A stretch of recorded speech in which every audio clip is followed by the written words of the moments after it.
Welcome to a wonderful spiritual journey through Sahajayoga.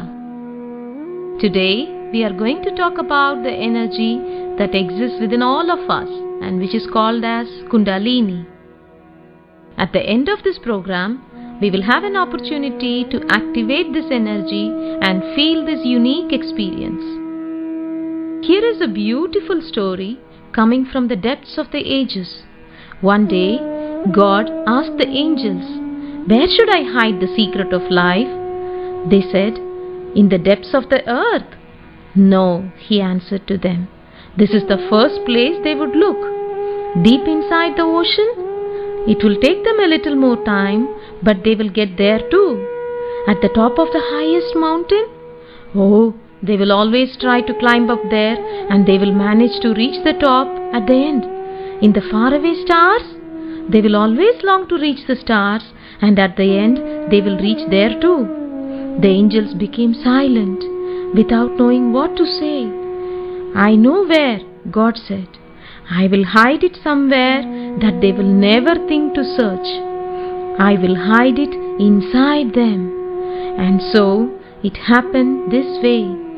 So far, human beings have been seeking so hard to know the secret of life in different ways, but they never looked inside them.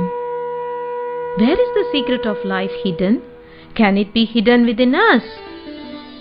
Above the coccyx, at the base of our spine, there is a triangular bone which is called as sacrum, meaning sacred bone. The 5 vertebrae that make up the sacrum are separated when we are born. Gradually, they unite and by the age of 20, they become a compact bone. Why is this part of the body called sacred? This has been a mystery for ages. The ancient Greeks knew about it. Around 440 BC, there exists a written account in which Hippocrates refers to this bone as Aaron or stone or sacred bone. Now the time has come to solve this mystery. What makes this part of the body sacred? It is the existence of an energy within it, which is called as the Kundalini. You can see the position of this Kundalini in this chart of the subtle system. The word Kundalini is named after its shape. Kundal in Sanskrit means spiral, and it is coiled 3.5 times in the sacrum bone. This Kundalini can never be destroyed. It resides within us patiently in a dormant state until we reach a level of spiritual maturity and deep longing which allows her to be awakened. This Kundalini is the reflection of the primordial energy within us. She is our spiritual mother, and as a mother, she can never harm her children. The Kundalini is the purest form of energy. She resides in the triangular bone at the base of our spine. Anything contrary to this fact is false. This unique energy that exists within us is waiting for her awakening. When she awakens, she rises in the central channel of our subtle system. Our subtle system has 3 channels and 7 energy centers or chakras. When the Kundalini gets awakened, she rises through our central channel, which runs along our spine and finds her way out from the top of the head. When this happens, she gives us yoga, which means union, the union of the man with the spirit, the union of the matter with the spirit. All the religious traditions have mentioned about the union with the divine through the awakening of this sacred energy. Once we achieve this union with the divine, it can be felt as a cool breeze on our palms, which is also called as vibrations. But nobody knew how to awaken this energy. That is why this knowledge was kept secret and was depicted in a symbolic way. When the Kundalini is awakened, we can feel a cool breeze on our hands and on the top of the head, which is also called as cool vibrations. This is the proof that the Kundalini has been awakened. The myth of the birth of goddess Athena is a good example of a symbolic myth that hides the truth of the primordial energy.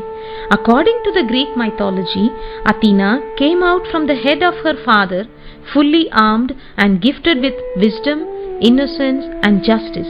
She gives to people all the good qualities and virtues. She guides and protects them.